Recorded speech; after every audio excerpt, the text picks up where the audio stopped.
ko ubutumwa tubwiriza kuri YouTube bukenewe kuruta ubwo tubwiriza mu itorero, kuko mu itorero ni nko gutamika umwana uhetswe na nyina. Niyo utamutamika nyina yari kumugaburira. Ariko kuri YouTube dufite bene data batagira insengero bateraniramo, bari hirya no hino bakeneye ijambo ry'Imana. Abatoya bashobora igihe abakuru bananiwe, ariko igihe wabigishije ubushobozi bw'abato bukandagira mu kirenge wari urimo, bagakomeza intego yawe. Biroroshye rero kubishyira ku murongo tugendeye ku bukristo. Ari ubukristo bubiteye abayobozi bacu kubikora ni umugisha. Aba yatari ubukristo nta muntu ujya uhagarika ivugabutumwa. Ntibishoboka, uretse no gushoboka n'uwarota yabikoze azabifate nk'inzozi zitasohora. Ubutumwa bwa Kristo ni nk'amazi y'isoko, nta ugomera isoko, urayigomera ikanyura ahandi.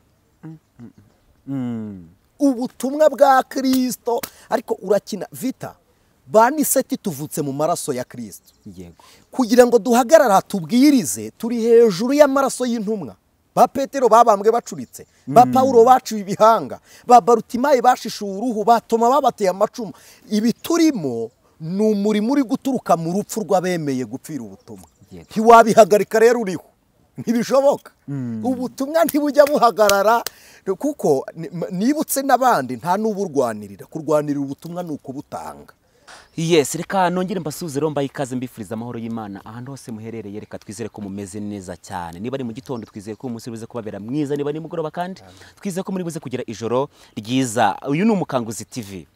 Aha, aka kanya rero kanguka nurangiza ukangure n'undi muntu niyo yaba umwe mwegeranye. Yes, ngiye tujye kubana nitwa Vitali. Ngiri kuvuga ibi rero imbere yacu hari umukozi w'Imana, abantu benshi muramuzi muramumenyereye cyane, ariko reka tubaze tubasuhuze. Muraho neza? Yego muraho. Amakuru kimumeze mute? Turashima Kristo Yesu. Reka mbanze mvuge ko murasa neza. Imana ishimwe, ubwiza bwa Kristo kubera n'igikundiro cy'Imana. Yes, hanyuma tutaravuga byinshi wenda turagira ngo ubanze mu dusengera Imana tubone uko dutangira ikiganiro. Yesu data mwiza, turagushimiye, tugushimiye ubuntu bwawe twagiriwe, tugushimiye ko wadutekerejeho ukatubera umwungeri, ukadushyira mu rwuri rwawe, kandi inkoni yawe n'ishyimbo yawe bituyoboye neza. Muririmbyi yaravuze ngo inkoni yawe n'ishyimbo yawe ubinyoboza neza Mana. Ntabwo turinubira munsi y'ibirenge byawe, kuko igikundiro cyawe kiri kuri twe. Umunyashuramukazi yarabivuze, yaravuze ngo wanjyanye mu nzu y'ibirori, ibendera ryawe ryari hejuru yacu, ari rwo rukundo rwawe. None natwe tugiye tubona urukundo rwawe buracya bukira, abarwayi urabakiza, bakomeretse urabomora inguma. Mwami nyaguhora ku ngoma ugenda ubyihaza abantu ubutumwa bwiza. Turagushimiye, tugushimiye rero ko uyu mwanya uduhaye, umwanya wo kuvuga impamvu z'ibyiringiro byacu.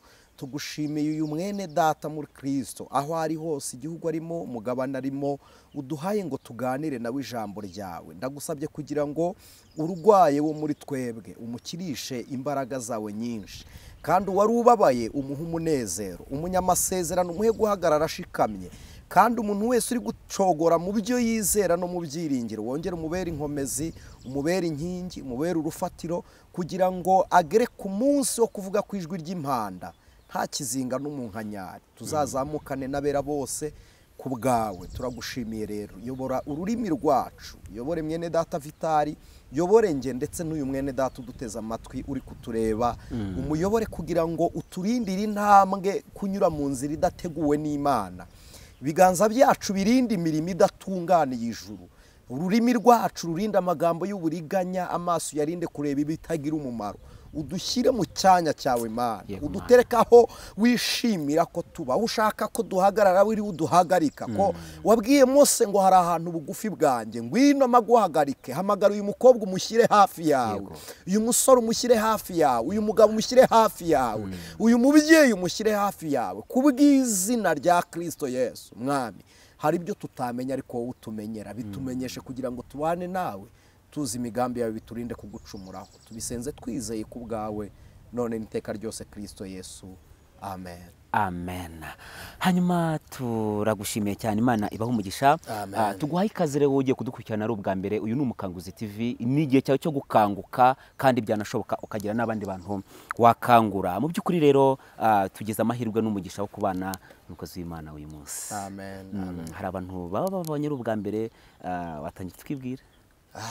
Ndabasuhuje inshuti z'umusaraba, ni mwene so muri Kristo Yesu, ANICET niyo mugabo, dusangiye amakuba yo mu Kristo cyangwa se yo kwizera, ariko dusangiye no gutegereza kuza kwa Kristo, ariko gutaha kwitorero. Uhoraho umwami w'amahoro abaha umugisha. Amen.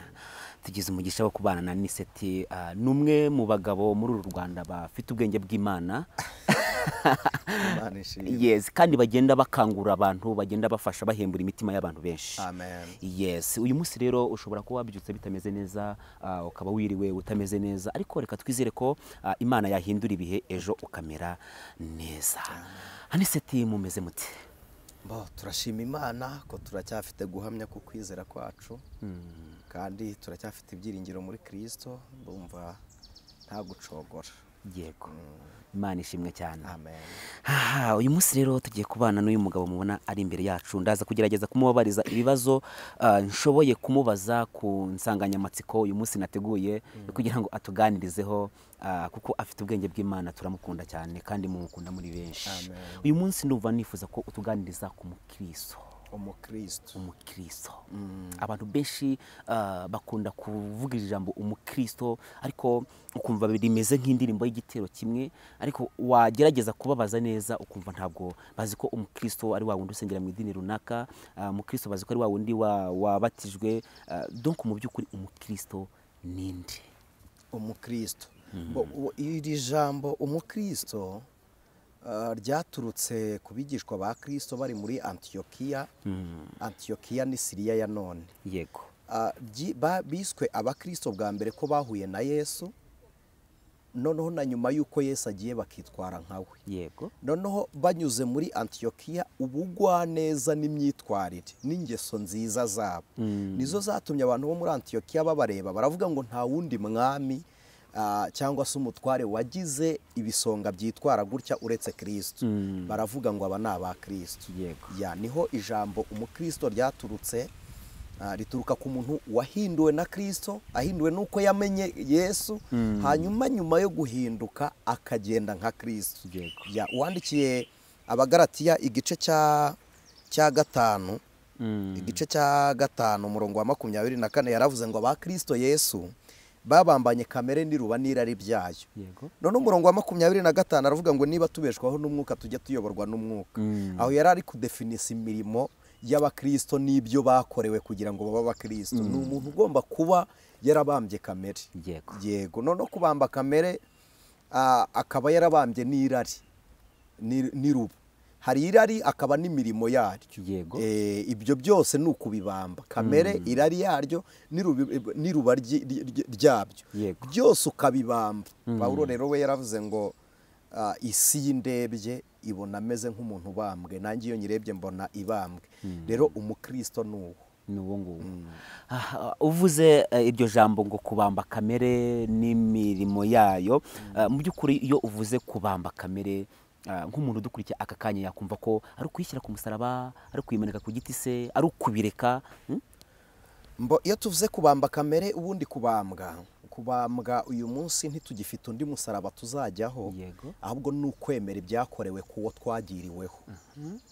Kwemera ibyakorewe ku musaraba Kristo yatugiriyeho w'inyabihanga igorogota. Hanyuma kubamba kamere bikorerwa mu ijambo rindi. Bwa mbere ni ukwemera ibyo Kristo yakoze, noneho twamara kubyemera tukakira impinduka zabyo. Kuko hari abantu bemera Yesu ariko batagira impinduka z'imirimo y'ubukristo. Uwo muntu wemeye Kristo akamwakira nk'umwami n'umukiza, noneho yamara kumwakira agahindurwa mu buzima, agahindurwa mushya no kwakira Kristo. Yego. Akurikizaho intambwe ya kabiri bita kwihangana. Kwihangana ni mu byumvamo hirya. Ari umugabo wajya gutwigisha ubuvanganzo, yajyaga akunda gutunga agatoki akavuga ngo mwumve hejuru y'icyo kivuzwe. No kwihangana bumvemo aho hejuru. Ho kwihangana harimo ijambo kwihanga bundi bushya. jiste kwihangana ni ukwigira uko utari ariko kwiza. yego Sinzi niba icyo kinyarwanda cyumvikana. ndimo nabyumva. Ni ukwigira ukundi kuntu ariko kwiza. Noneho ubyigira wihanganiye icyo uri cyo n'ibirwanya icyo uri cyo. Icyo uri cyo rero tukiboneye muri Kristo. Nicyo twari tuvuze. None nuko kubamba kamere, nuko wowe ubwawe n'ukwihanganira ibirwanya icyo ushaka kuba cyo. Icyo dushaka kuba cyo Paulo yarakivuze, yaravuze ngo duterane bipfunze, ariko ntitumeze nk'abahuje. Yaravuze ngo ndimo ndasiganwa ariko ntabwo nsiganwa nk'utazi yonge. Yaravuga ngo ndimo ndiruka shaka gusingira icyo Kristo Yesu yafatiye. Niyo ntambara umukristo arwana. Iyo wihanganye ubamba kamere, kuko kwihangana bitubuza kubeshya, bitubuza kuriganya, bitubuza gusambana, bitubuza kwiba. Kwihangana niyo ntambwe umukristo atera ikamufasha gutsinda ibyaha. Niko kubamba kamere. Amen. Ntangiye gufashwa. Amina. Yes, turi kwirira ijambo riva umukristo. Mu by'ukuri utubwiye umukristo ni muntu ki? Yego. Ariko se ni kugira ngo umuntu abe umukristo bigenda gute, cyangwa se ni yenzira acamo kugira ngo yitwe uwa Kristo? Yesu ku munsi wa mbere w'umuzuko, igice cya 28 Matayo, azutse yarababwiye ngo nahawe ubutware bwose mu ijuru no mu isi. Aravuga ngo noneho mugende mubwiriza abantu bo mu mahanga yose. Mu mahanga yose bivuze ko natwe twari turimo. Aravuga ngo mubigishe kwitondera ibyo nabategetse. Amategeko ya Kristo yari abiri. Kunda mugenzi wawe nk'uko wikunda, ukundisha Uwiteka umutima wawe wose n'ubwenge bwawe bwose. Hanyuma arababwira ngo abizera ibyo mwigishije mubabatize mu izina rya Data wa twese n'Umwana n'Umwuka wera. Kuba umukristo ari nawo munsi wo kubyarwa n'Imana ni igihe wizeye ijambo ry'Imana. Ko uwandikiye Abaroma n'ubundi ni Paulo yarababwiye ngo bakizera bate batabwirijwe. Ubundi se ngo babwiriza bate batatumwe. Juste ni ibintu byinshi Bibiliya yagiye ivuga, ariko umuntu w'umukristo agomba kuba yizera. Kandi Vita, abakurikiye umukanguzi bibabyumve, kwizera ntabwo ari ugutegereza imirimo Imana izakora, ahubwo ni ukwemera imirimo Imana yakoze. Ako kantu gasubiremo. Kwizera nari mvuze ngo wari utubajije ngo umuntu yaba umukristo gute. Ni ukwizera imirimo Imana yakoreye muri Kristo. Harimo imibabaro, kandi yababarijwe twe. Yesaya 5:3 yari umunyamibabaro wamenyereye intimba, gihano kiduhesha imbabazi cyari kuri we. Iyo ni imibabaro ya Kristo akirisha imibabaro yacu. Ko niyo mpamvu yavuze ngo muzishime munezerwe. Nuko azi ibyishimo ko bizaturuka mu gahinda agize, umunezero ukava mu mubabaro agize. Noneho aravuga ngo kandi ngo yashenjaguriwe ibicumuro byacu. Kwemera imibabaro ya Kristo ni ukwikuraho ibyo twari guhanirwa, tukemera ko Kristo yabihaniwe. Noneho kwemera urupfu rwa Kristo ni ukwemera ko amategeko yari yaratwishe kubw'imirimo yacu. None iyo turwemeye tuba twemeye ko yadupfiriye. Iyo twemeye umuzuko wa Kristo, nuko Kristo yishwe n'amategeko azurwa n'ubuntu kubw'imbabazi z'Imana. Iyo twemeye umuzuko tuba twakiriye ubuntu n'imbabazi zibonerwa mu Mana muri Kristo Yesu. None icyo nicyo cyitwa kwizera. Ubundi kwizera ni ukumenya imirimo, ni ukumenya ukemera ugahamya, ni ukumenya imirimo Imana yakoreye muri Kristo. Wamara kuyimenya ukayemera, iyo umaze kuyemera itera impinduka mu buzima bwawe, mu mico no mu myifatire, mu miterere no mu migendere. Byanze bikunze umuntu wakiriye Kristo agomba kugira impinduka z'ubukristo mu buzima. None iyo umaze kwakira impinduka z'ubukristo uba umuhamya w'ibyo wizera. Imana ishimwe. Noneho icyo nari mvuze, kwizera ntabwo ari ugutegereza iby'Imana yavuze bizasohora, ahubwo kwizera ni ukwemera iby'Imana yasohoreje muri Kristo Yesu. Icyo nicyo cyitwa kwizera, naho ibindi ni ukwiringira. Niyo mpamvu kuko Bibiliya ntivuga ngo nabizera bizeye ko iby'Imana yavuze bizaza, ahubwo nabizera babonekera muri Kristo Yesu. Kandi abagaragarira muri Kristo Yesu ni abamaze guhindurwa n'imirimo y'ubukristo nyine. Ni umugisha ukomeye kuba turi kumva aya magambo. Ndatekereza ko ashobora kugukangura wowe umaze iminsi usinziriye. Amen. Yes, hanyuma mu by'ukuri turi ku mukristo. Turi ku mukristo turaza kumenya ibintu byinshi, ariko uyu mukristo umaze kuvuga, umaze no kumenya n'impamvu abo mukristo n'ahantu aca n'igituma abo mukristo n'uwariwe. Noneho uyu muntu akimara kwiyumva ko ari umukristo cyangwa se akimara kwiyumva icyo yakora kugira ngo abe umukristo, ni gute yabasha kubaho bijyanye n'ibihe arimo? Nimo ndavuga vision, iterambere. Uyu mukristo yabasha kubaho gute muri ibi bihe kandi agakomeza akaba umukristo? Urakoze cyane, Imana iguha umugisha. Umukristo mu iterambere yabaho gute? Bwa mbere yasenga, noneho kabiri yasenga, gatatu agakomeza agasenga. Kuko mu iterambere ubundi nta bije bishya bitigeze kubaho, nta n'iterambere ririho ritigeze kubaho. Isi irazenguruka, n'abahanga muri siyanse niko bayizi. Kandi umuhanga wo kwandika imibare ahera ku kadomo. Juste hari umubare, hari rimwe, umubare wose umuntu ahera ku kadomo. Ngira ngo icyo muracyumva, umubare uwo ari wo wose uhera ku kadomo. Hari umubare bita nombre benshi, zero cyangwa se ubusa mu Kirundi. Umuhanga wo kwandika iyi zero yuzura ari uko igarutse kuri ka kadomo. Yego, n'isi niko imeze. Abantu icyo bita iterambere ntibagire ngo ni ibitubonesha amaso, amazu y'imiturirwa, indege ziguruka, kuko ubundi nta muntu ukura ajya mu iterambere. Umuntu akura arivamo. Ahubwo hari igihe ugeramo mu bukure bwawe ukamenya iterambere, ariko burya uba wararisanze. Kuko abashyiraho iri terambere bitwa abahanga, ariko si abanyabwenge. Umunyabwenge ni uwubaha Uwiteka. Kuko ibi byose by'ubuhanga biri kuza mu isi byaremewe umuntu.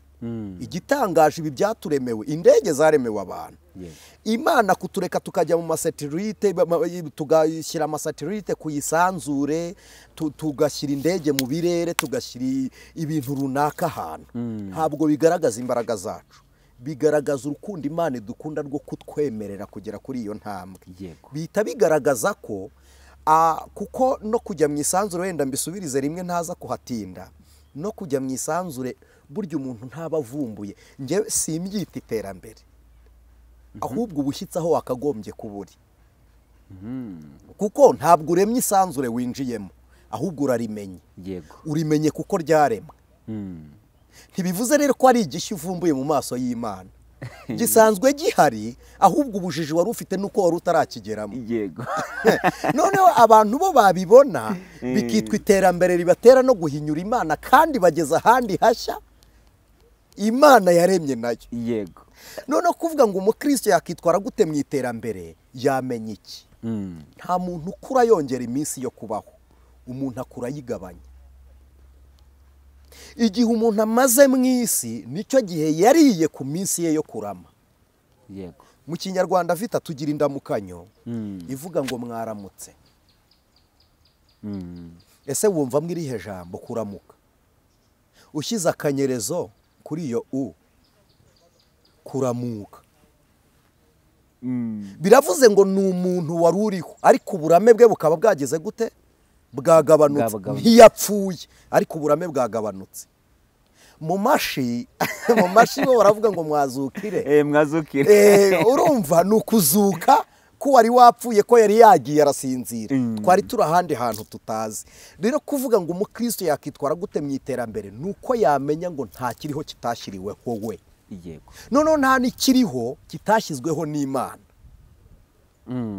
Ibyo yakora byose, ibyo yavumbura azi ngo ni bishya kuri we, Imana ibimwemereye ko biba. None ikintu yakora ni kimwe, ni ukugaruka kuri umwe wamumenye. Kuko wowe aricyo cyatumye ntinda muri ubwo busobanuro, kugera aho utari uzi ko hariho, bisobanuye iki kuri wowe? Ukwiriye kubyigaho iki? Ukwiriye gusubiza amaso inyuma ukibuka ko nawe wisanzeho, utarabaho ntiwari wigize. Wimenya uriho. Ubwo wimenya uhari, hari n'uwakumenya utaraza rero. Ubwo nawe umenya aho ugeze, hari uwahamenye utarahagera, ari uhakugejeje. Ubwo wimenye nawe utaraza, ukwiriye kugaruka ku Muremyi. Niko umukristo yitwara mu iterambere. Ubwo hari ibyo ubonye utari usanzwe uzi, ukagera ku byo utari usanzwe ufite. Kandi nibutse abantu bakurikiye umukanguzi, kw'ibyo twita ubutunzi bw'isi bafite, babisanganya abandi. ni uruhererekane tugenda dukora ni shite n'amazi yibirindura akabyara imbaraga z'ibifatika tukabisigaho bikibirindura nabo bakabisigira abandi tugapfa gutyo. Rero mu iterambere umukristo yirinda gukora ibihabanye n'ijambo ry'Imana. Bwa kabiri, uko urushaho kugira akazi kenshi ujye wongera gusenga cyane. Noneho uko urushaho kuba busy, sinzi ko byorohera buri wese, ariko umwuka w'Imana ashoboza abawakiriye babyawe nawo, ashoboza abizera. Uko urushaho kuba busy niko ukwiriye kurushaho gushaka umwanya uha Imana, kuko Imana ntishaka umwanya turi free, ishaka ko twigomwa no mu gihe tutari duhari tugaha Imana umwanya. Waruvuze ngo umukristo yakitwara gute mu iterambere? Kimwe iterambere ridukorera ritujyana kure y'Imana, rikatwereka ko nitudakora turi bupfe. Ariko kandi hari n'iminsi tubaho tutakoze, dukwiriye kwigomwa tukamenyera Imana umwanya, ko mu iterambere habamo ibintu bitatu. Habamo wowe warigezemo, hakabamo umwanya wakoresheje ngo ugere kuri bya bifatika by'iterambere. Ubwo bibaye bitatu: wowe, igihe n'ibifatika. Twakita amafaranga, ko byose burya biba mu mafaranga. Rero kugira ngo umukristo mu iterambere asabane n'Imana, agumane n'Imana, ni uko ibyo bitatu n'ubundi nabyo ubifata ukabiha Imana. Uyiha igihe, urayiha, ukayiha n'ibyo utunze. Ibyo ntunze nanjye ubwanjye n'iby'uwo mucunguzi. Rero utariha Imana ngo uyihe igihe, uyihe ibyo utunze, uhita uba umucakara w'ibyo wagezeho. Iyo ubaye umugaragu w'ibyo utunze ntuba ukiri n'umukire, uba ubaye umutindi wo kubabarirwa. Rero uha Imana igihe ukayiha, hanyuma ukayiha n'ibyo ufite, ariko kuyikoreshereza ibyo wagiye ugeraho ugasenga. Wow. Amen. Kakantu karanejeje cyane kandi ntekereza ko abantu bakurikiye Umukanguzi TV ntekereza ko batangiye guhembuka. Imana ishimwe. Batangiye guhembuka kuko ni ibintu bikunda kutugora cyane, ndetse abantu benshi bakunda kwibaza ngo niki nakora, niki nabigenza gute. Bafite urujijo rurerure, ariko batangiye gusobanukirwa. Mu by'ukuri turacyari ku mukristo. Turacyari ku mukristo. Ubundi uyu mukristo tumaze kubona inzira acamo kugira ngo abe umukristo. Tubonye uwo ari we, tubonye nuko yakitwara mu bihe by'iterambere. Ariko se ni iki kintu gishobora kwambura umuntu ubukristo? We ubwe yabwiyambura.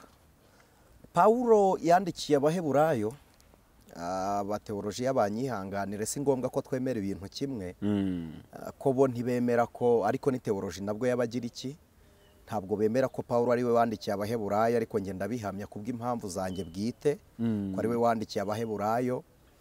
Yandikira Abaheburayo yarababwiye ngo ntabwo bishoboka ko umuntu wasogongeye umucyo w'Imana uhakana ngo yongere awugarukemo. Ababwira bari Abayuda, kuko kwihakana Imana mu Bayuda bajyaga ku karubanda bakavuga ngo Yesu ntabwo ari we Kristo, ntabwo ari we Mesiya.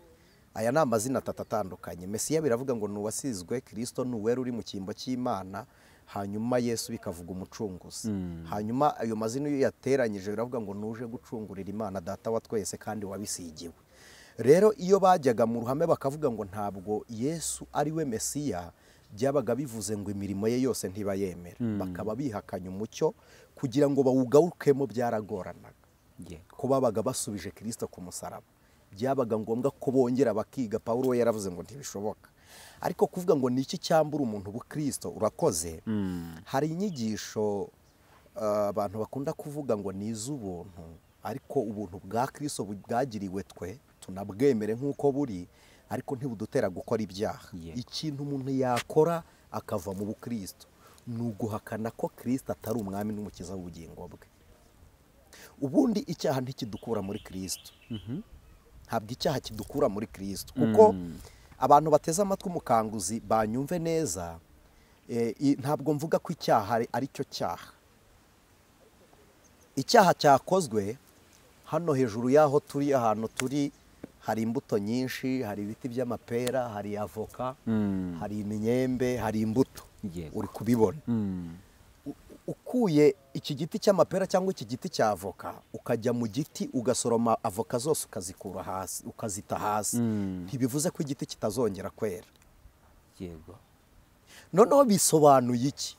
Urubuto ntirugira igiti, ariko igiti kigira urubuto.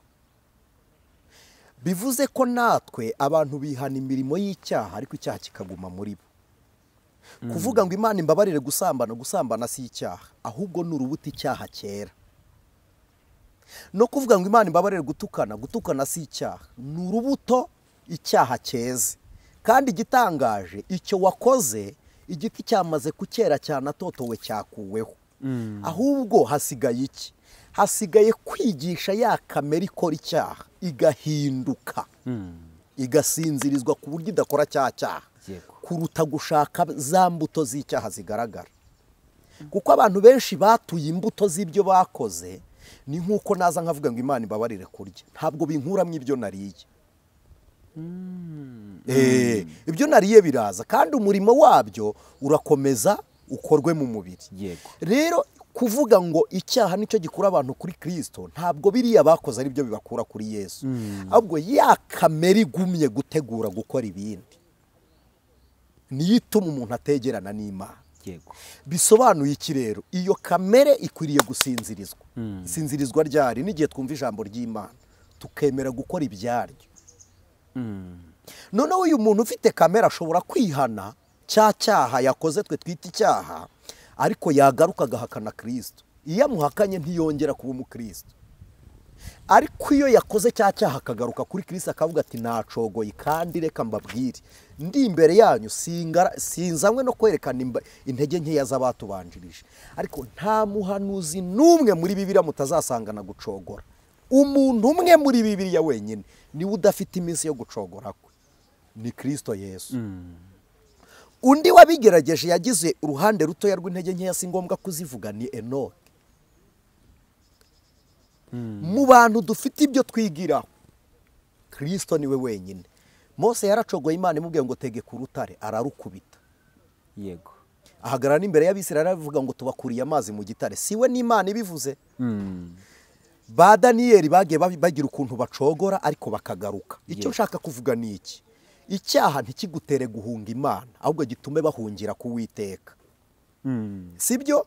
None kwaguhungira ku Mana biracura kamere, kuko uko umuntu yegeranye n'Imana niko agenda yuzura ubwiza. Kuko iyo uhunga Imana ugenda uyivamo, ariko iyo uyihungiraho ugenda winjira mu bwiza bw'Imana. Ugenda winjira mu bwiza bw'Imana. Rero ikintu kidukuraho ubukristo warubajije ni uko umuntu ahakana ko Kristo atari umwami n'umukiza w'ubugingo bwe, akarekera kongera kwizera n'imirimo yo ku musaraba. Bibiliya ibita iki? Iravuga ngo binjiye muri twe kera, binjiye baseseye, niko Yuda yavuze ngo kandi bagenewe gucirwaho iteka, ngo abo baje rwihishwa, ngo ni abantu batubaha Imana, ngo bakora ibiteye isoni, ngo n'iby'isoni. Bene abo bagira iyo mirimo mu maso y'abantu. Rero ikindi, bene uwo muntu wavuyeho ubukristo akunda gushimwa mu ruhame n'imirimo akoze, ashaka ngo abantu bamenye ko yayikoze. Niba aririmbye arashaka uburyo ijwi rye ritandukanya n'iry'abandi, niba abwiriza arashaka uburyo yitindaho kuruta kuri Kristo Yesu. Nuko uwo muntu aba ameze, nicyo gituma umuntu ava mu bukristo.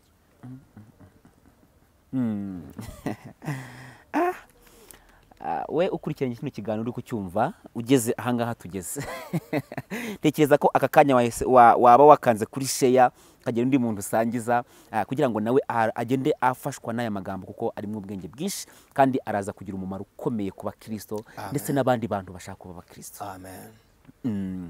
Mu by'ukuri turimo turagenda ni byinshi cyane, ndaza kugerageza kubariza abantu badukurikiye, abakunzi bacu, ibibazo byose nshoboye kubabariza.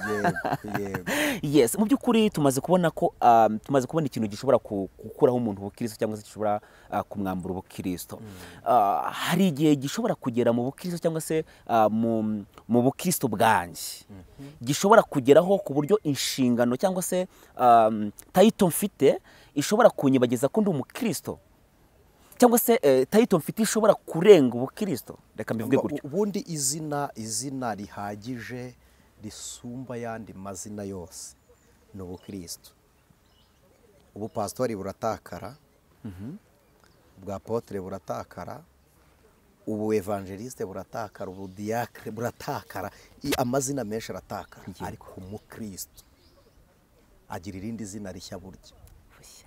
Ibyahishuwe 2:17 unesha Imana ishimwe ngo nzamuha kurya kuri Imana yahishwe. 2 muhibuye ryera ryanditsweho izina rishya ngo ritazwi n'umuntu wese keretse umuntu uri hawe. Izina umukristo riruta ubupastori, riruta ubuvugabutumwa, riruta profete, riruta manajya, riruta ubuperezida. Ubukristo ni izina rizakomeza no mu rurembo rw'abera, kuko hose aho tuzagera naho umuntu ageze ahagezwa n'ubukristo. Niryo zina rizajya mu ijuru ritanyuze mu cyogajuru nta mubumbe. Niryo zina ryonyine rizaterwaho amababa kuba uri umukristo gusa. Ni wowe uzaterwaho amababa uguruke. Niryo zina rizavugirizwa impanda. Niryo zina riri mu ijuru rikundisha Imana abari mu isi. Niryo zina ryonyine. Rero umuntu ugera kuri titre runaka agata ubukristo, burya ntaba ataye ubukristo gusa, aba yarataye ubumana muri we. Wishyira hejuru. Erega abantu bakurikira umukanguzi Vita ikiba kimenye, abacuruzi barabizi, ku munzani ari ikiremereye n'icyoroshye hazamuka iki, ni iki kimanuka hakazamuka iki, hazamuka icyoroshye, hazamuka icyoroshye hakamanuka ikiremereye. Ubukristo buraremereye ku rwego rutuma duca bugufi tukaba imbata y'abandi. Kwizamura rero bisumba ubukristo biba bigaragaza urugero rw'ibiro ufite. Tayari ntubushyitse nyine. Niho kwizamura k'umuntu bituruka. Uwugira izina risumba ubukristo aba agaragaza urugero rw'ibiro bye muri Kristo Yesu. Uzi Bibiliya imwita iki? Imwita ingwingiri. Mu ndirimbo ya Salomo yaravuze ngo mushiki wacu ko ataramera amabere kandi umukwe akabaje igihe cy'isabwa kikaba kigeze, tuzamushyingira gute nta mabere? Amabere ni ikimenyetso cy'ubukure bw'umukobwa. Hanyuma hari n'ikindi kinyarwanda bita guhenebera. Guhenebera ni igihe umuntu apfundura amabere ari kuza agahura n'ibihe bituma amabere asubirayo, agahenebera. Dufite n'abantu rero bahawe titre bagera kuri level, haba mu kazi haba mu muhamagaro, bakagira titre ariko zikagenda zikaniga bwa bukristo, bagahura n'ubuhenebere. Salomo yaravuze ngo tuzamushyingira dute? Umwana yakonka iki? Uwo ntiyabyara abandi, ntashobora kubera inzira abandi ngo nabo bagere muri Kristo. Ntacyo amaze rero muri Kristo. Yego. Igihe rero titre isumbye ubukristo nicyo gihe cyo gusohoka muri bwa bukristo. Uba waguye bituruka muri cya gihe cyo kwihakana Kristo, ugasigara umushaka mw'indonke utamushaka mu bugingo. Yego. Turimo turumva umukristo, turimo turasobanukirwa umukristo, inzira yacamo, inzira donko buri kintu cyose gishoboka ku mukristo turaza kukireba kugira ngo tugende dufasha abantu. Hari n'abantu ese birashoboka ko umuntu ashobora gukizwa nabi cyangwa se ashobora kwakira Kristo nabi? Oya, yamubwirizwa nabi ariko ntawe ukizwa nabi, kuko ugukiza umurimo ukorera rimwe kandi umurimo w'agakiza uratunganye. Yego. Ntabwo dukizwa nawe atubwirije, nta nubwo twakira Kristo ungana n'uwabatubwirije, ahubwo twakira Yesu ushyitse ku rugero rungana na Kristo witanze. Noneho niyo adukijije adukiza bingana n'icyo yadukijije, kandi udukiza adukiza bingana n'imbaraga afite zo gukiza. Kandi iyo dukira ntabwo dukizwa ibyaha burya, ahubwo dukizwa urupfu ruzanwa na bya byaha. Noneho iyo dukijijwe tugahabwa imbaraga zo gutsinda bya byaha, kuko dukijijwe ibyaha ntibyazongera kubaho turi, twahita tujya mu ijuru. Ahubwo dukizwa urupfu ruduha ubuzima, tukabyaza agakiza na babandi bari bishwe na bya byaha. Noneho rwa rupfu rwa kabiri rero nirwo Bibiliya yita urupfu rw'iteka, kuko umukristo burya abazutse. Niyo mpamvu tuvuga ngo twazuranwe na Kristo. Rero iyo umuntu ashobora kubwirizwa Kristo akamwumva ku rugero rungana n'ihame ry'uwamubwirije, ariko iyo yakiriye Kristo amwakira bingana n'urugero rwa Kristo. Wow, byiza cyane. Mu by'ukuri rero umukristo utubwiye ko nta title, nta titre, nta nshingano zishobora kurenga kuba umukristo. Ntazo rwose. Hanini rero dusigaye tubona abantu birata cyane icyo bakora cyangwa se inshingano bafite kurenza uko birata ubukristo. Rimwe na rimwe bagakorera imirimo yabo mu nshingano, ariko washaka imirimo bakoreye mu bukristo ko ari abakristo ukabibura. Ndi gusatira kukubaza iki? Ndi gushatira kukubaza ku itangazo rya ADEPR riherutse gutangaza rijyanye n'abavugabutumwa. Mu yandi magambo twahita tuvuga ko ari abakristo, kubera ko abo bavugabutumwa n'ubundi ni abakristo. Yes, batanga itangazo rivuga ko nta mukristo uzongera kuza kubwiriza ubutumwa cyangwa se gutambutsa ijambo ry'Imana kuri YouTube atazanye rekomandasiyo. Ibi bintu rero byateje impagarara mu bavugabutumwa n'abapastori n'abandi bantu bose bafite umuhamagaro muri ADEPR. Bafite impungenge z'uko bagiye kubakora ku mugati, reka mbivuge gutyo. Ibi bintu wowe urabyakira gute nk'umuntu uri kudufasha kumva umukristo bagiye kubakora ku mugati?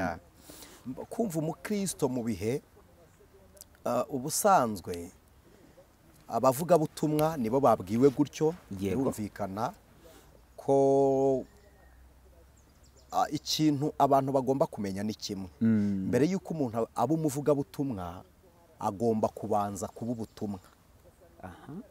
Mbere y'uko ujyana ubutumwa banza ube bwo, kuko umuvugabutumwa ni ubutumwa yacecetse, ni n'ubutumwa yavuze, ni ubutumwa ari kugeragezwa, ni n'ubutumwa ari mu munezero. Ibyo mbivugiye iki? Umuntu wese w'umukristo koko, niba uri umukristo ukaba uri umuvugabutumwa, ukwiriye kuba ufite umuntu ukuyobora. Niba ari ikintu kibera bene data byiza, bikaba byiza cyane, ni ukubaho mu buzima hari irindi jisho rikureba. Kuko kuba umukristo ni ukubaho ukanagandukira itorero usengeramo. Icyo ndacyemereje na kwijana. Hanyuma kuvuga ngo ntawe uzaza adafite rekomandasiyo, bizabaho inkomyi ebyiri zishobora no kuba zateye abo byateje akajagari nk'uko ubivuze, bikabateza akavuyo. Izo nkomyi ebyiri, ya mbere ni iyihe? Hari abatemerwa kandi bafite ubutumwa. Abo batabemera ntibazabaha urwandiko rw'ubutumwa.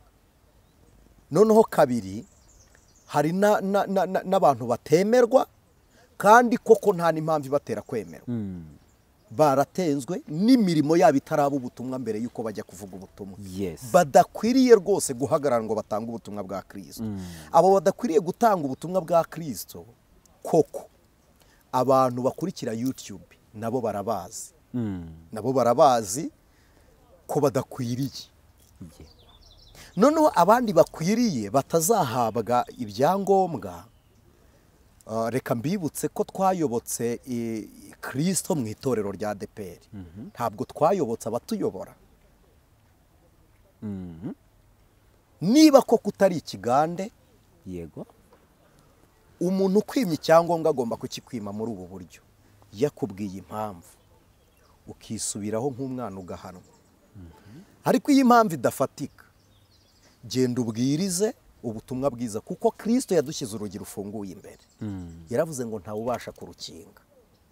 Nge rero mbifata muri ubu buryo. Abigishwa bakiri i Yerusalemu, ubutumwa ntibwari bwageze mu mahanga, ariko bakomanyirijwe haje akarengane. Batatanye ubutumwa buragenda. Ibi bishobora kuba impamvu yo gukangura ubutumwa, bishobora no kuba impamvu yo kubuha umurongo, kuko ivugabutumwa rikwiriye umurongo. Kandi iby'ubuyobozi bwakoze mbyemeraho 90%, 10 simbyemera. Mpamvu 10 ntabyemera ni uko babitangaje kuri YouTube kandi bafite b'abakristo mu itorero. Bajyaga kubibabwira mu itorero, natwe niyo mpamvu tubivuze kuri YouTube. None impamvu mbyemera 90% ni uko ari umuyobozi wacu nyine. Tumutega amatwi tukumva umurongo ngenderwaho w'itorero. Ariko icya kabiri mvuga kuri icyo nari mbivuze mbere, bayobozi bacu bakristo bavuga butumwa dusangiye guhamagarwa na Kristo. Reka mbivuge nk'umukristo nka ANICET. Ngenzi discipline y'itorero kuyica ni ikosa. Noneho nzi n'ubukristo kubwica ni icyaha. kwica disipurine si ngombwa ngo wice disipurine uze guhagarara imbere y'abantu babwire kwitwara neza nawe utitwara neza. yego ariko kimwe mu bintu nanone mvuga, twayobotse Kristo muri ADPR, ntabwo twayobotse abayobozi b'idini. oya, nabo nibegera ababwiriza butumwa bamenye ngo batekereza gute, none uwo dusanga adashyitse tumubwirize, nagera ku rugero tumuribera agenda abwiriza. ariko twe kubatenga, twe guhura tutuje gutenga gusa, tutahuye duhugura abo dushaka gukoresha, kuko umuhanga mu bantu babaho nutoza umusimbura, kandi umubyeyi w'umunyabwenge nushaka ko umwana abyaye azamuruta. nkanjye mfite umwana, mfite abana 3. yego umwana wanjye angamye nanjye nta terambere ryaba rihari kuko ntacyo yaba yahinduye, ariko agize evaluation akarenga kuri ANICET nibyo byiza. kandi mbibutse ko iyo umuntu asunitse umuntu muri imbere amutaho yajyaga, ariko iyo umuntu ari inyuma akagaruka kurwanya abamuri inyuma, iyo umuntu ari imbere akagaruka kurwanya abari inyuma, abavuye no mu mwanya yararimo.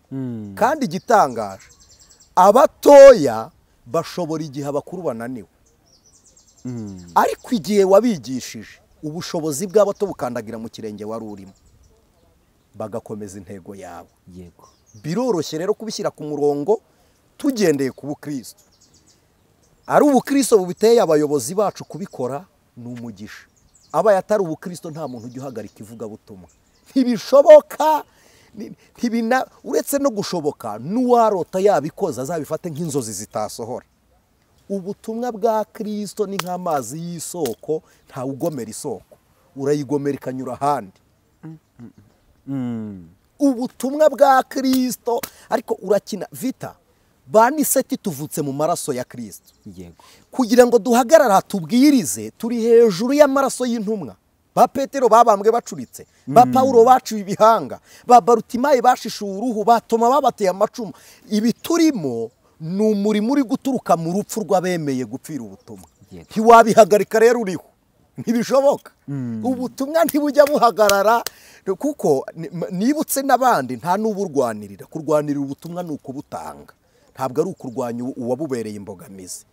kuko Yesaya ntigeze ahindukira ngo ajye gukubita Uziya, ahubwo yabwiye Imana ngo reka mvuge icyo ntumye. Imana ibona ntikizashyika kure Uziya ahari, abanza kuva imwegezayo.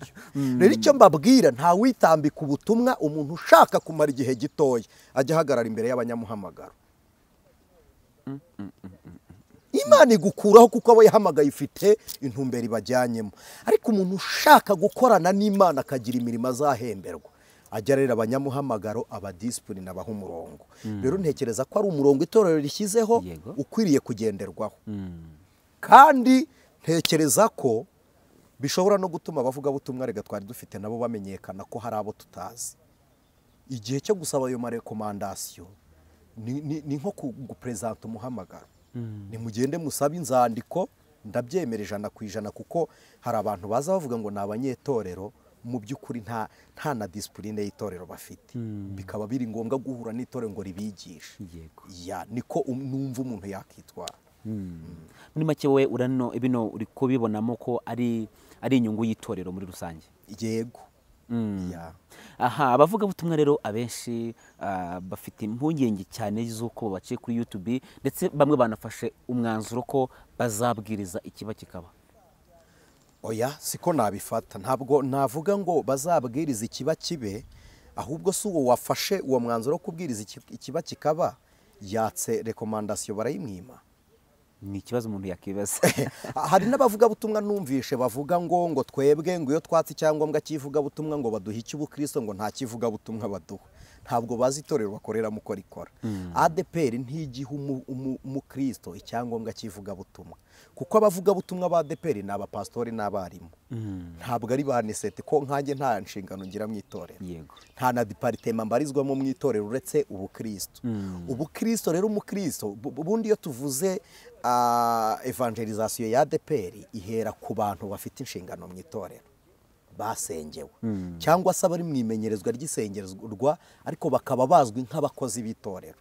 abo nibo bahabwa icyangombwa cy'ivugabutumwa, kuko aho agiye ajyayo mu izina ry'itorero. ariko twebwe abakristo duhabwa icyangombwa cy'ubuhamya. ko dufite ubuhamya buzima mu itorero. Noneho ubwo rero ntituba tuje kuvugira itorero, tuba tuje kuvuga mu izina rya bwa buhamya bene data baduhamirije no mu izina ry'impamvu z'ibyiringiro byacu arizo za Kristo. Rero ntabwo umuvugabutumwa uwo ari we wese ahabwa icyangombwa cy'ivugabutumwa. Hari uwo numvishe ngo twatse icyangombwa ngo ntibaduhe ikivugabutumwa ngo baduhe icy'ubuhamya bw'umukristo. Niko bigenda. Ariko kandi hari n'ikindi bibagiwe, nta nubwo umukristo ntabwo yagakwiriye kujya gusaba icyangombwa cy'ivugabutumwa, ahubwo hari n'abavugabutumwa batari bazi ko ibyo bizaba, ntiyarakwiriye kujya gusaba icyangombwa cy'ivugabutumwa ngo ajye kubwiriza ubutumwa kandi arya igaburo ryera ngo bamwime icyangombwa. Keretse bibayeho aho umurimo wa Satani wo kurwanya umuhamagaro w'abera birashoboka, ariko siniyumvisha ko abo bafashe imyanzuro ngo tuzabwiriza ikiba kibe. Burya Vita, hari ibintu bitatu nirinda. Aho kugira ngo igihugu kinyirukankeho nakirukankamo. Icya kabiri, aho kugira ngo ngirane ibibazo n'idini, nge nagira ikibazo ku idini. Ntabwo abantu baramenya imbaraga z'idini. Idini ni ryo ryishe Yesu. Idini ntirigira impuhwe kugira ngo ubeho uri umukirisitu, ni ukuricira bugufi, kuko ryo ntirijya rica bugufi. Idini ni itegeko, kandi nta tegeko rimanuka ngo rijye munsi y'umuntu, rihora hejuru. Kugira ngo wowe rero ushobore itegeko, ni uko wubaha ibyaryo. Rero aba niba badashaka intambara ntibaganduke.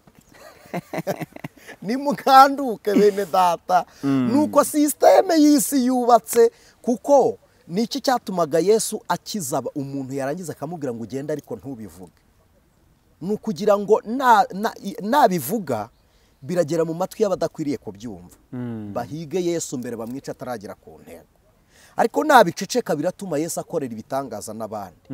Niyo mpamvu yamubwiraga ngo ntubivuge. Utekereza ko ari uko Yesu yatinyaga abari bubyumve, ahubwo yatinyaga ingaruka ziterwa n'ababyumvisha. Rero ni ngombwa ngo tugandukire amategeko. Ni ngombwa. Aha, ni ngombwa cyane. Mu by'ukuri watubwiye ibintu bishobora gutuma umuntu atakaza ubukristo. Ese kuba umuntu yaza umuvugabutumwa, hari abenshi baza batubwira ngo babimye udututi, YouTube zicano televiziyo zacu ngo niho baruhukira, niho babwiriza bakaruhuka, kuko ku rusengero babimye udututi, babimye umwanya wo kubwiriza. Mu by'ukuri kuba yaza iri tangazo rimaze gusohoka rikajya hanze, bishobora kuba impamvu yo kumwambura ubukristo? Ku itorero byashoboka ushobora kurigandira rikakunyaga icyizere mu bantu, ariko ubukristo ntiryabutwara, kuko burya ntawe ukunyaga icyo ataguhaye. Nta dini ryaduhaye ubukristo. Ubukristo tububonera muri Kristo. Niyo mpamvu nta wabukwambura. Kandi nta n'idini ritenga umuntu. Burya umuntu atengwa n'icyaha. Iyo bagutenze nta cyaha wakoze imbere y'Imana ububohotse. Kuvuga rero ngo babimye udututi, hari abantu Vita, hari n'abantu badadukwiriye. Kuko ubundi ntabwo ari ngombwa ngo umuntu wese ibyo avuga byemerwa. Nabanza agere ku rugero rwo kwemerwa. Njyewe icyo mvuga ntabwo ari kurwanya abantu, si no gushyigikira abandi, kuko nta wampamagariye kuvuga umuntu na Kristo sindamurangiza. Ntabwo turavuga Yesu ngo ashire. Ariko impamvu tuvuga ibi ni uko ubimbajijeho. Umuntu Yesu yaravuze ngo nibakwirukana mu gihugu kimwe, mu mudugudu umwe uzajye no mu wundi. Hari abantu batitwararitse, kandi kugira ngo umuntu abe umukristo, twavuze ngo intambwe ya kabiri niyo kwihangana. Haba kuki yaravuze ngo nzahagarara ku munara wanjye, aho ndindira maze numva icyo ambwira. Kuvuga ngo nje kuvuga kugira ngo nduhuke, ufite ubuhe butumwa? Bwarwanyijwe nande? Kugira ngo umenye ko bakwimye agatuti, ufite ubuhe butumwa? Kuko agaciro k'ubutumwa ni imyitwarire y'intumwa. Witwara gute? Ese kuri iyo YouTube icana uvuga ngo waje kuruhukira, ho wahatanze ubuhe butumwa? Kugira ngo tumenye kuri intumwa mu by'ukuri ni iki watanzeho. Hari uvuga ngo bamwimye umwanya, wareba n'ibyo yavuze ugasanga nta ntego y'ubukristo yari ihari, ugasanga niwe wivugaga. Hari n'abantu batazava kuri cano ku ma YouTube channel kubera amafaranga baca abantu. Yego. Hari abantu basengera abantu bakayabaha. Hari n'abantu babaca amafaranga yo kwatura ibyaha. Yego. Wacinara Yesu. Rero hari abatazavaho kubwizo mpamvu. Hari n'abazahaguma koko nibyo idini ritabemera ariko kubw'intambara z'umuhamagaro. Kandi ndagira ngo mbabwire ko ubutumwa tubwiriza kuri YouTube bukenewe kuruta ubwo tubwiriza mu itorero. Kuko mu itorero ni nko gutamika umwana uhetswe na nyina. Niyo utamutamika nyina yari kumugaburira. Ariko kuri YouTube dufite bene data batagira insengero bateraniramo. Yego. Bari hirya no hino bakeneye ijambo ry'Imana. Numva rero iyo mpamvu nayo izatuma ubutumwa bukomeza. Ariko kimwe muri ibyo ntabwo itorero ari ribi. Itorero si ribi, amahame yagorana, ariko mu by'ukuri umuntu wahamagawe n'Imana araganduka. Umuntu wahamagawe n'Imana ufite ubutumwa araganduka. Mureke mbabaza. Daniyeli yabaye ku ngoma z'abana muri Babuloni. Yego. Ntiyigeze na rimwe agirana ikibazo n'umwami. Kandi Daniyeli ntiyari umunyababuloni, yari umuyuda. Yego. Daniyeli yahawe kuyobora abapfumu, abacunyi, abashitsi n'abakonikoni n'abanyabwenge muri Babuloni. Ntiyigeze agirana nabo ikibazo. Ntibyatumye adakingura amadirishya areba i Yerusalemu. Umu Christo nyakuri, umuvugabutumwa ufite ubutumwa bwa Kristo. Nugira ubwenge bumubeshaho mu gihe cy'ingoma imwemera n'itamwemera. Kuko iyo ubayeho nabi mu gihe cy'ubwami butakwemera, ubu kwemera busanga warakenyutse. Ariko iyo ubayeho neza mu gihe cy'ubwami butakwemera, ubu kwemera iyo buje wimana ingoma nabwo. Ni ngombwa rero ngo tuganduke. Ni ngombwa. Ya. Ya, turimo turasatira umusozo ariko ntekereza ko wenda tuzagira ikindi gice kuko umukristo ndumva ubukristo buraryoshye. Amen. Kubwumva kubusobanukirwa biraryoshye cyane. Hanyuma hari akantu wavuze uravuga ngo impamvu utemera cyangwa se rino tangazo 10% nuko ryatangarijwe kuri YouTube. Aha ntibishobora kuba impamvu imwe iri gutera abahanuzi kuzana ubutumwa bw'itorero cyangwa se ubutumwa bwa komite nyobozi y'itorero ya ADPR kuri YouTube. Ntibishobora kuba imwe mu mpamvu iri gutera bano bahanuzi gukora ikino kintu. Bajeho mbere.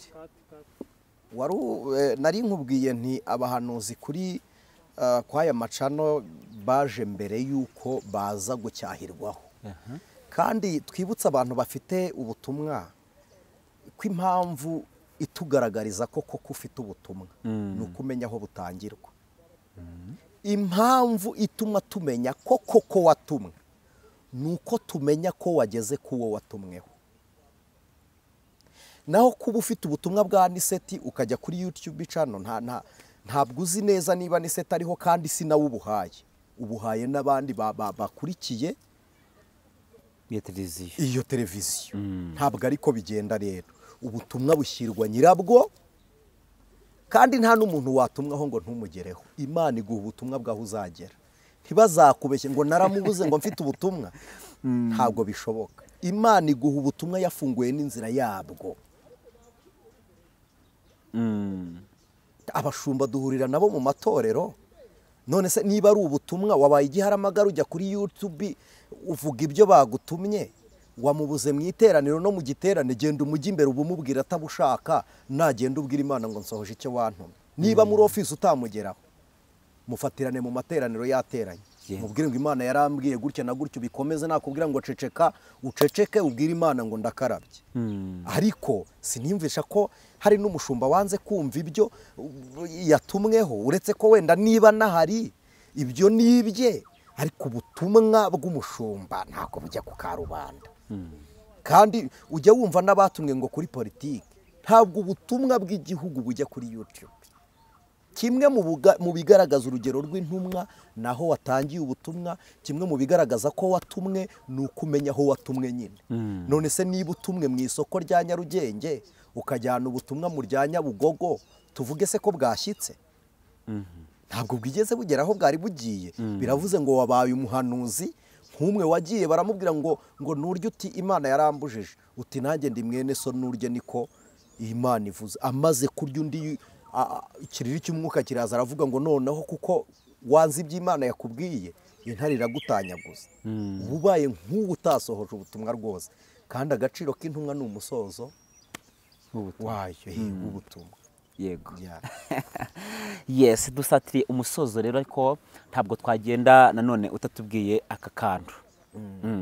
Mu by'ukuri ni ibihe bintu umuntu ashobora kuzahura nabyo, ashobora kuzanyuramo agahura nabyo ku buryo bishobora kumwereka ko ari umukristo, cyangwa se kuko Paul yigeze kuvuga ngo dusangiye amakuba. Najyahe makuba umuntu ashobora kunyuramo uyu munsi, cyangwa se nyuma y'uko yumvise kino kiganiro afashe umwanzuro ko umukristo ashobora kuzanyuramo, ashobora kumwemeza kuko ari umukristo?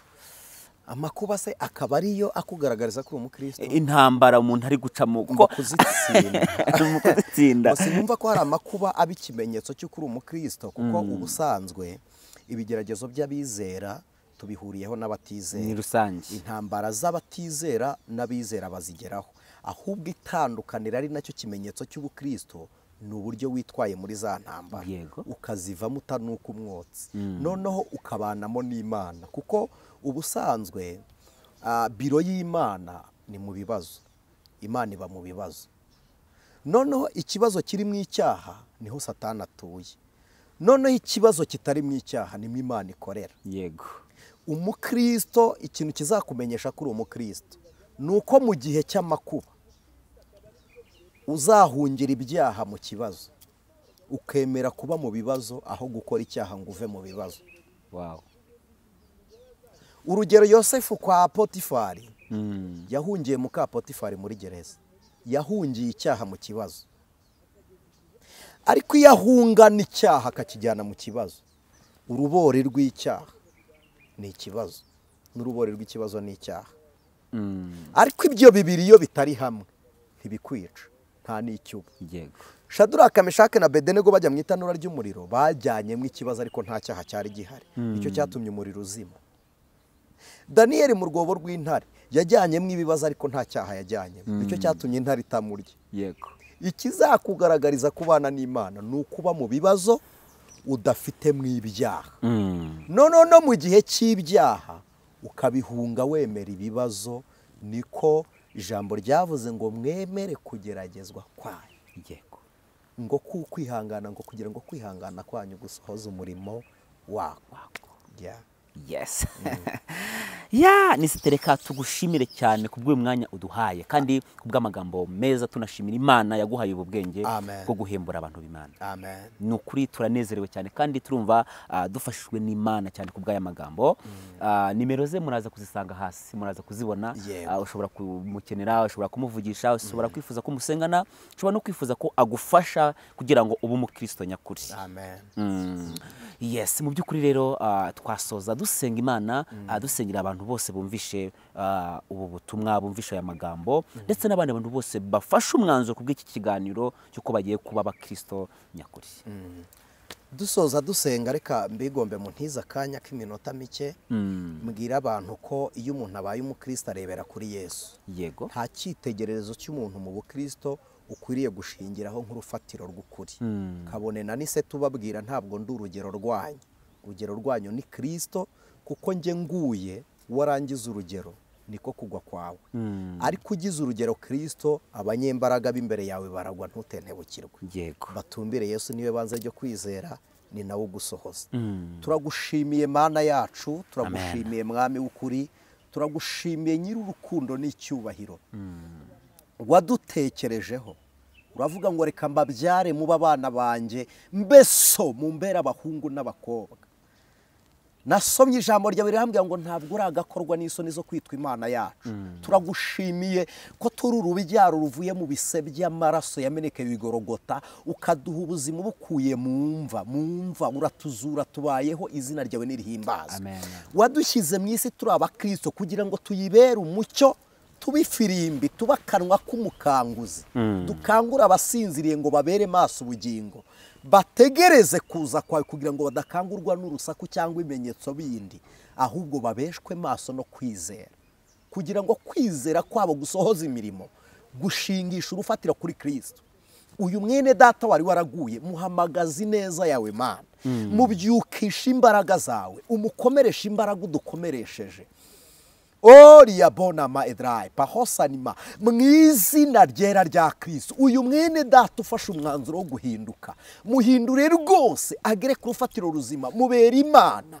Isi turi murayizi n'isi y'amasega, amasega ashaka amaraso y'intama. Ndakwinginze kugira ngo urisigasire intama yawe, uyu byuvutse mubyaza ubutumwa, mukomeze mukoreshe ineza yawe.